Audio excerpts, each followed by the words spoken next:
Welcome to She Coaches Coaches. I'm your host, Candy Motzek, and I'm going to help you find the clarity, confidence, and courage to become the coach that you are meant to be. If you're a new coach, or if you've always wanted to be a life coach, then this is the place for you.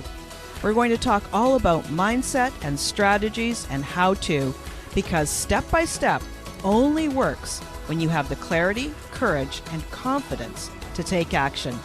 Let's get started.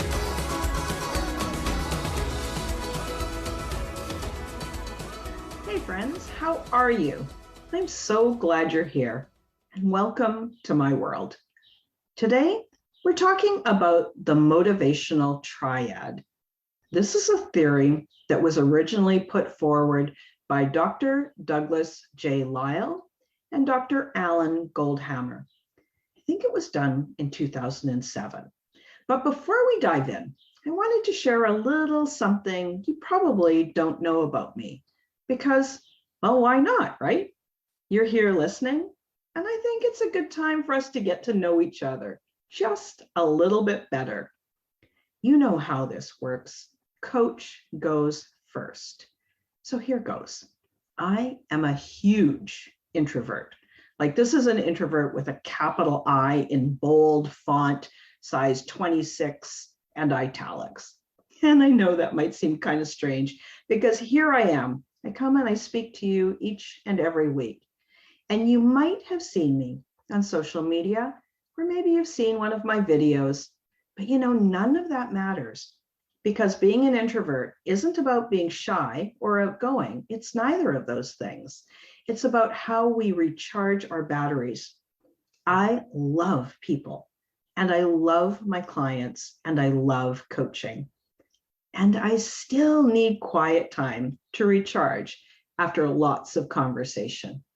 I usually recharge either by going to bed early or walking my dog to Fino out in the farmlands around my house.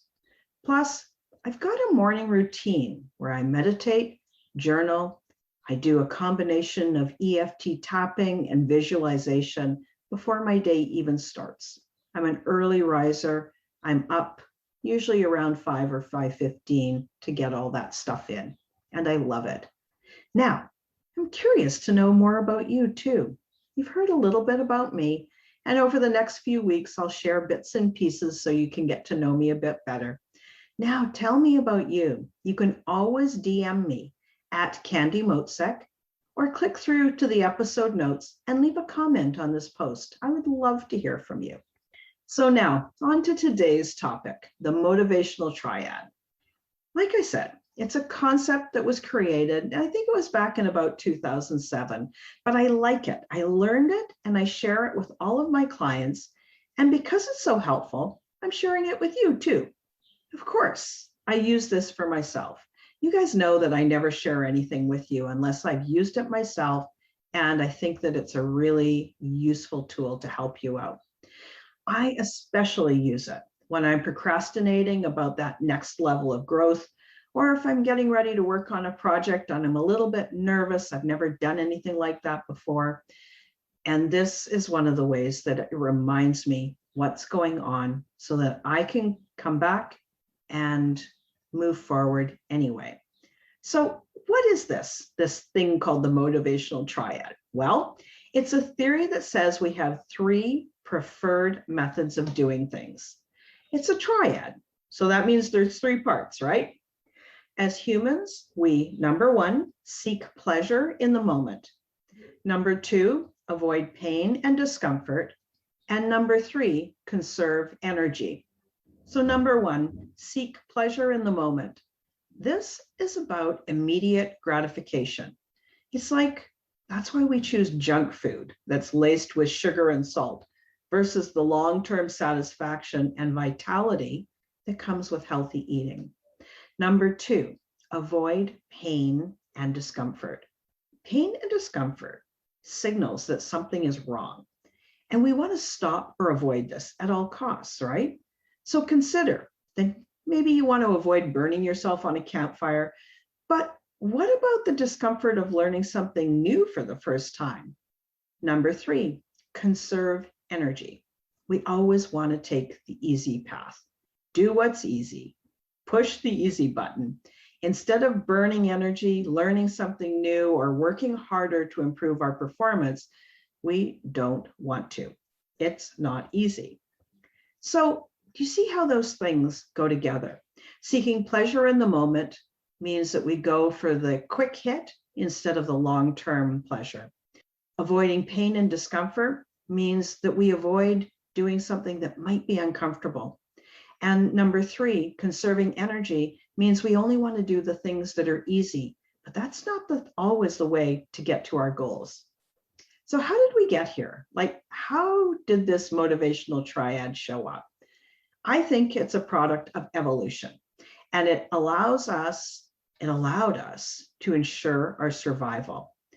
It's located in a more primitive area of our brain and physiology. Consider what it was like in the early days of humans. Number 1, pleasure was just not an everyday occurrence. We didn't have great couches and warm houses with roofs and running water and stoves to cook. There was very little pleasure, very little ease, right? Who knows what we ate? Roots and shoots, meat, really anything we could get our hands on that gave us energy. So if we had something yummy, we had a chance to have something delicious, we enjoyed it, like right then. We didn't wait. We enjoyed anything we could in that moment because it was probably going to be gone super soon. We wanted that pleasure right now. And again, let's look at pain and discomfort. Those two things spelled risk and danger. And of course we wanted to avoid danger. Who wants to be chased by a lion? Who wants to fall off a cliff or get burned by a cooking fire? It means when we see danger, we think there's a threat to our survival. And then finally, of course, we want to conserve energy. There's no fridge or grocery store thousands of years ago. And if we burned more energy than we could consume, eventually it might mean death. This drive wanted us to be efficient, wanted to make sure that we were not going to wither away. And it was also the drive that sparked tools. We wanted to make it easier to cut wood, skin animals, fish, build things. We wanted to conserve energy in any way we could. So why do we experience this motivational triad, and what purpose does it really serve? At the heart of it, we evolved to stay alive as a species. Our bodies and brains evolved to survive and support us. And the motivational triad eventually developed and grew to support us in survival in the world as it was thousands of years ago. We're always going to be motivated to do things that won't hurt us, that feels good, that are easy. This is how our ancestors survived back then.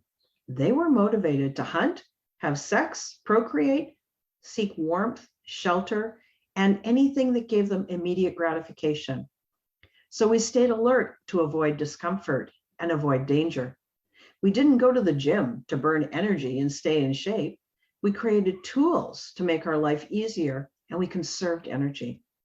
The motivational triad was key in our survival. But that was then, and this is now. So here's the problem with the motivational triad today. It's outdated for most of our needs. It helped us survive then, but life is completely different for us now. Yet here we are, still living with a brain and a body that has evolved to work with the motivational triad. So think about it. If we only ever satisfied our need for immediate pleasure, we'd never exercise. We'd eat all the packaged, unhealthy, high fructose sugar foods just because they taste good. We'd sit on the couch and watch Netflix because it's easy, doesn't take any energy, and is fun. We'd buy anything we want when we want it. Who cares if your credit cards get maxed out? We'd never go to school. We'd never get a promotion. We'd never want to learn anything because all of that takes energy, and it might be uncomfortable. We might not do well the first time around. We might have a few bumps along the way. That's discomfort. We would rarely try a new experience or grow to reach a goal because it's never going to be easy or fun every moment, and it takes energy. Do you see what I mean? Most of our areas of growth, anytime we're learning something new or striving to reach a goal, are directly in conflict with that motivational triad. So is it any wonder your motivation drops when you're midway through a project or you've run into some hurdles? It's hard and it feels uncomfortable. Doesn't it make sense now? You decide to lose weight, and yet that smell of grease and salt is so tempting. You know that smell as you drive by the fast food restaurant and you can smell that grease and salt of the French fries as it tempts you. The potential for that quick and easy pleasure is hard to resist. So what do? How do you take back control and challenge the triad? Well, as time passed, another part of our biology was added to the mix, and it also evolved to help us. It's our logical brain, the prefrontal cortex, the place where our executive thinking happens, the part of the brain that allows us to think about what we're doing, override the more primitive instincts, and plan, commit, decide all those things that would serve us best.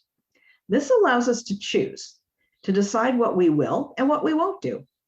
But it's not always easy because our primitive motivational triad still wants what it wants. But we don't have to automatically obey it. You get to decide ahead of time what you want to do. You get to learn to keep your word to yourself, and you get to follow through. So instead of seeking pleasure in the moment, we can choose long-term satisfaction. We can delay that gratification. Instead of eating junk food in the moment, we can think about the pleasure of eating nourishing food and improving our health. Instead of automatically avoiding pain and discomfort, we can invite risks. Realize that most of the pain and discomfort we might experience is not a real danger. Our primitive brain just thinks it is. So we can reassure our inner child and physical body and learn to welcome the discomfort because it means we're growing. Instead of always pushing the easy button to conserve energy, we can learn new things. Choose to expend more energy so you can create your desires. Our brain is one of the biggest consumers of energy in our body. Thinking takes energy.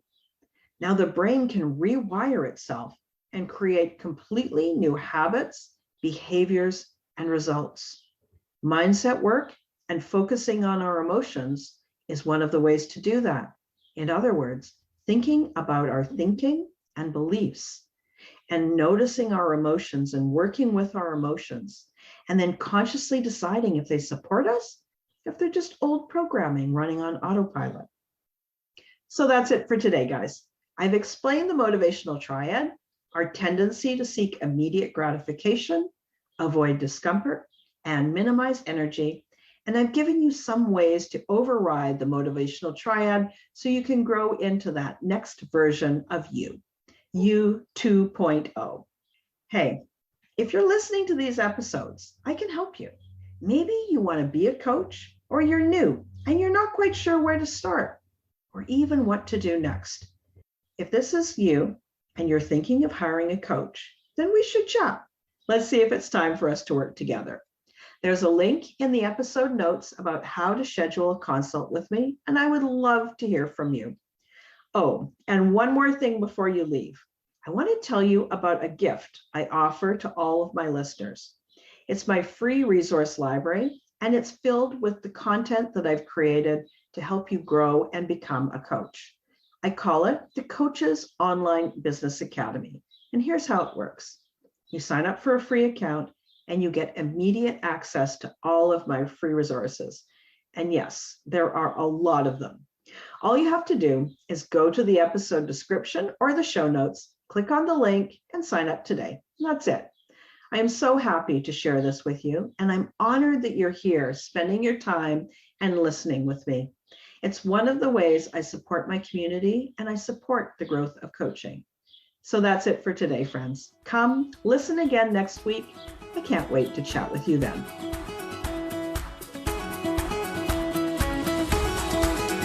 Thanks again for listening today. Please hop on over to Apple Podcasts and leave a review. Also, I would love to hear from you. Did something that I say resonate? What else would you like to learn about? Click the link in the player and leave a comment on the post. This is going to give me great ideas for future episodes so I can help you best. Join me again next week for more coaching, support, and teaching to help you become the confident coach you are meant to be.